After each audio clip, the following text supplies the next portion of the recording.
Take me out to the ball game. Take me out with my crowd. Buy me a psychedelic peanut and a cracker jack. I just know I will always come back, 'cause it's root for disclosure. Without that we'll all be ashamed, 'cause it's 1, 2, 3 strikes, we're all out in the new ball game. Hello there once again, Baba Ram Das.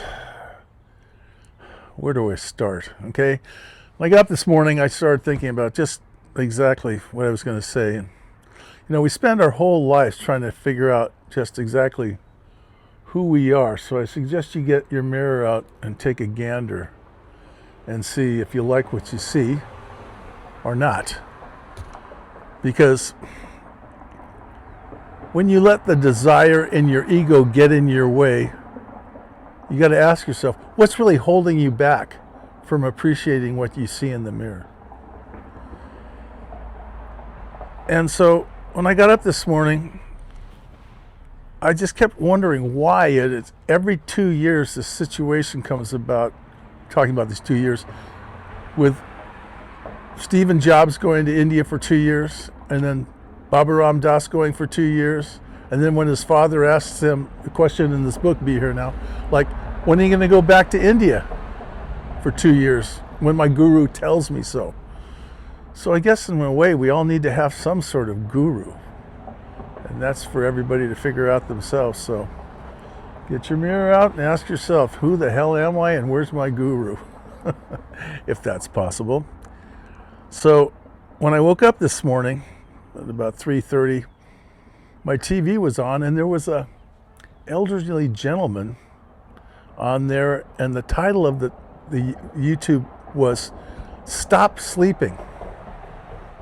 And I went, wow, that's kind of interesting. So this gentleman tells about his life being 92 years old and what really matters. And it was almost like he was ripping pages out of the book Be Here Now and talking about it. And he just said, later never really exists. Wow, really? That sounds like Be Here Now, doesn't it? Okay. And he describes the important things in his life. And I highly recommend that you watch this, because I could sit here and verbalize what he said, but he said it better than I could ever possibly tell you. So I suggest, check that one out on YouTube. Stop Sleeping. Jumping into the next thing is that we're going to be talking about the Aquarian age for just a little while.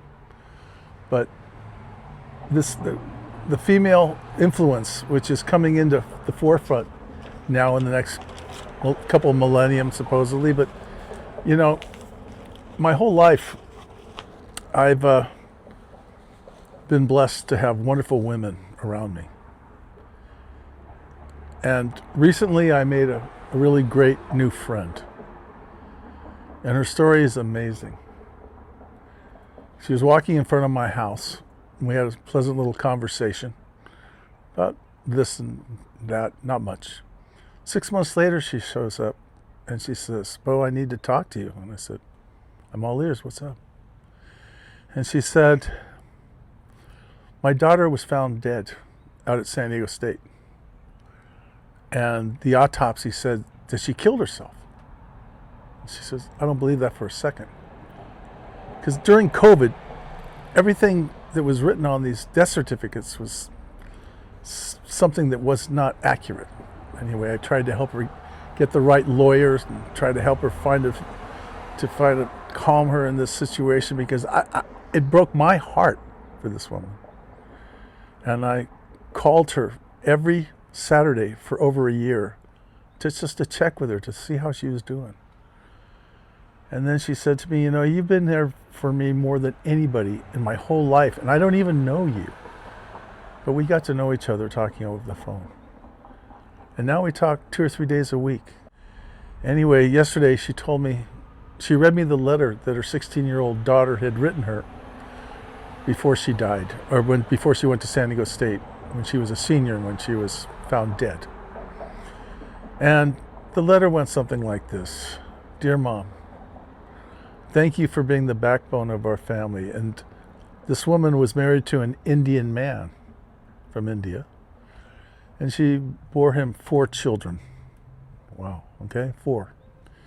And the 16-year-old one, the one that was found dead, wrote her this letter, that basically said, thanks for being the backbone of the family and being there to help us, support us all the way through our lives and bring dignity to all of us, because all her children were doing well in every aspect of their lives.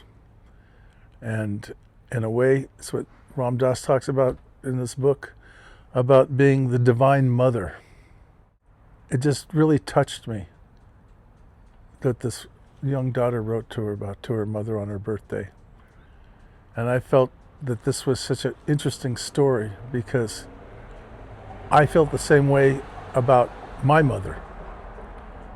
How do we get this fulfillment in our lives? We all have to serve somebody.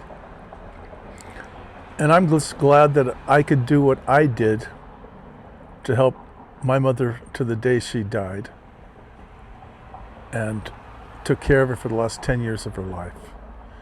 And it's hard being a person who is a caregiver. If you don't know, if you haven't gone there yet, believe me, if you're a younger person, be prepared, because it'll take away a lot of your dreams that you have.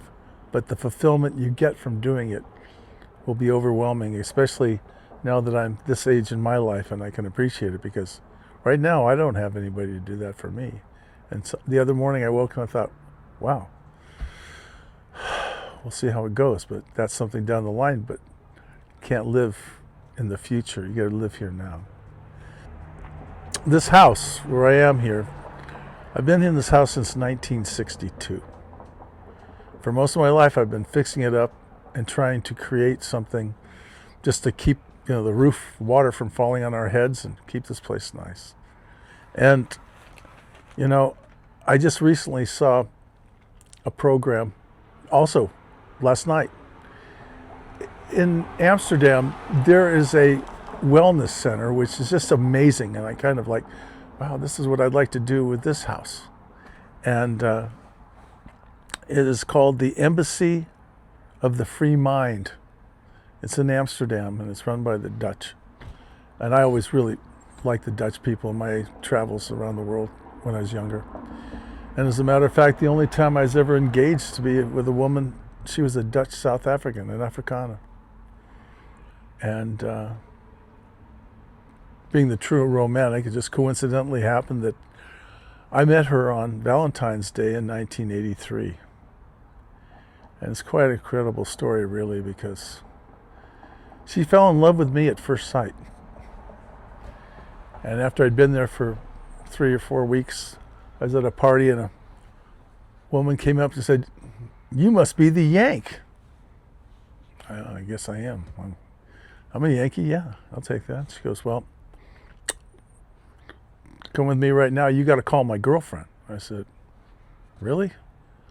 She goes, "You remember Yolanda?" And I said, "Yeah, I do, absolutely." Because that's the one thing she said, "Don't forget my name."